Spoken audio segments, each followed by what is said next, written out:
जैसा कि पिछले एपिसोड में हमने देखा कि डर्मिंग घायल हो गया है और वो ज्यादा नहीं भाग सकता है, लेकिन फिर भी आमिंग उसे उठाकर वहां से ले जाने लगता है। लेकिन कैसे न कैसे करके बीबी डोंग उन तक पहुंच जाती है और उनसे कहती है कि तुम अब मरने वाले हो।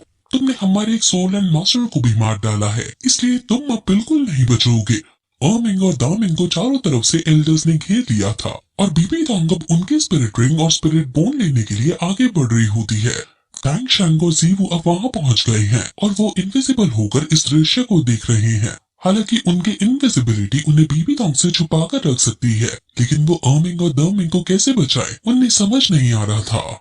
जीवू टैंग शैंग से पूछती भी है कि अब उन्हें क्या करना चाहिए। वहीं अब बीबी डोंग अपनी स्पिरिट पावर से उन दोनों को लॉक कर देती है और वो दोनों ना टूटने वाले बंधन में फंस जाते हैं। अब आमिंग को पता चल जाता है कि अब अगर वो नहीं छूटे तो वो सुसाइड भी नहीं कर पाएंगे, क्योंकि अब बीबी डोंग का अटैक उन पर इतनी तेजी से आएगा कि उनको ऐसा करने का समय ही नहीं मिलेगा। वो सुसाइड करके बीबी डोंग का नुकसान करना चाहते थे, लेकिन अब शायद उन्हें ऐसा भी करने को नहीं मिल रहा है।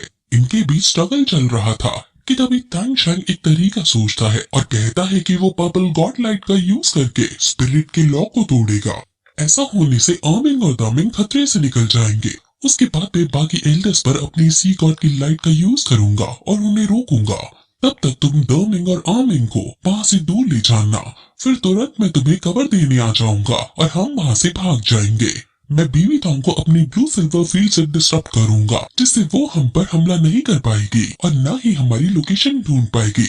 जीवू इस प्लान से खुश नहीं थी, क्योंकि भले ही बीबी डोंग की उनसे हेड ऑन फाइट नहीं हो रही है, लेकिन टैंग शैंग का इस ज्वालामुखी के सामने इस तरह अकेले रहना खतरे से कम नहीं है। लेकिन क्योंकि उनके पास अब और कोई चारा नहीं था, इसलिए टैंग शैंग उसे चिंता न करने को कहता है। वहीं बीबी डोंग उनको लॉक करके अब उनको मारने के लिए आगे बढ़ ही रही होती है कि तभी टैंग शैंग इनविजिबल होकर अपनी पर्पल गॉड लाइट का यूज करता है और बीबी डोंग को पीछे धकेल देता है। अब उसके स्पिरिट का लॉक भी टूट जाता है और दोनों बीस्ट फ्री हो जाते हैं। बीस्ट समझ जाते हैं कि टैंग शैंग और जीवू आ गए हैं। सभी एल्डर्स भी काफी हैरान होते हैं और वो तुरंत बीस्ट पर हमला करने के लिए आगे बढ़ते हैं, लेकिन तभी वहां टैंग शैंग आ जाता है और वो सी गॉड की लाइट से सभी एल्डर्स पर एक साथ हमला कर देता है। सभी एल्डर्स सी गॉड की लाइट से जलने लगते हैं और उन सभी को काफी ज्यादा कष्ट होने लगता है।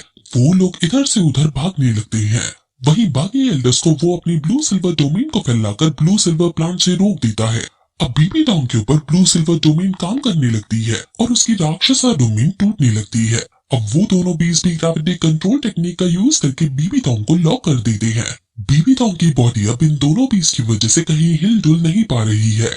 वो एल्डर्स अब समझ नहीं पा रहे होते हैं कि आखिर ये लाइट उनका पीछा क्यों कर रही है। वो इससे अपना पीछा नहीं छुड़ा पा रहे होते।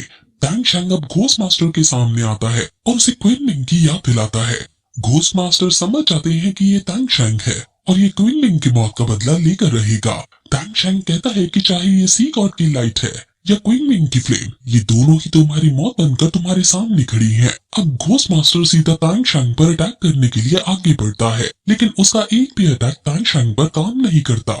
टैंग शैंग के अंदर प्रतिशोध की भावना आग के रूप में बाहर आ रही है और अब वो और ज्यादा देर न करते हुए सी गॉड का ट्राइडेंट यूज करता है। उसकी ट्राइडेंट को देखकर सभी एल्डर शॉक हो जाते हैं और सोचने लगते हैं कि भला ये कैसा हथियार है।